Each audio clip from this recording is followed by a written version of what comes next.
సుమన్ టీవీలో మీ personal and business promotions కోసం కింది నెంబర్కి కాంటాక్ట్ చేయండి. తిరుపతి జిల్లా సత్యవేడు ఎమ్మెల్యే కోనేటి ఆదిమూలంపై టీడీపీ అధిష్టానం ఆగ్రహం వ్యక్తం చేసింది. ఎమ్మెల్యేపై టీడీపీ మహిళా కార్యకర్త చేసిన ఆరోపణలను సీరియస్ గానే తీసుకున్న పార్టీ చర్యలు తీసుకుంది.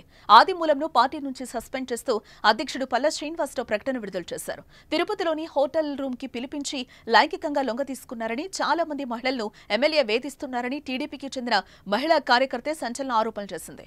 జూలై 6న తిరుపతిలోని భీమాస్ పారడైజ్ హోటల్ కు వెళ్లానని బాధితురాలు తెలిపింది.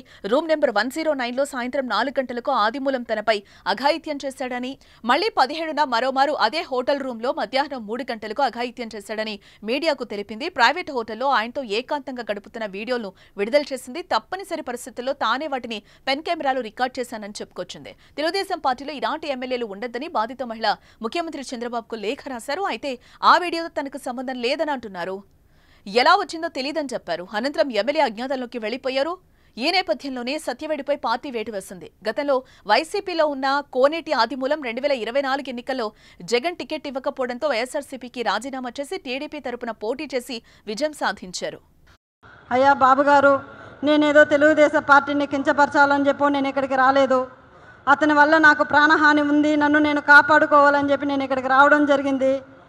ఇతన్ని కానీ మీరు వెంటనే సస్పెండ్ కానీ చేయలేదంటే నాలాంటి అమ్మాయిలు చాలామంది మహిళలు శీలాన్ని కోల్పోయి బయట రాలేకుండా కుంగిపోతూ ఉన్నారు. మీరు అది గుర్తించి అతన్ని వెంటనే సస్పెండ్ చేయాలని నేను మీకు కోరుకుంటున్నాను. అంతేగాక మీరు కానీ సస్పెండ్ చేయలేదు, నేను, నా భర్త, నా పిల్లలు ఆత్మహత్య చేసుకొని చనిపోతాము మంగళగిరి పార్టీ ఆఫీస్ ఎదురుగా అని చెప్పి నేను మిమ్మల్ని కోరుకుంటున్నాను.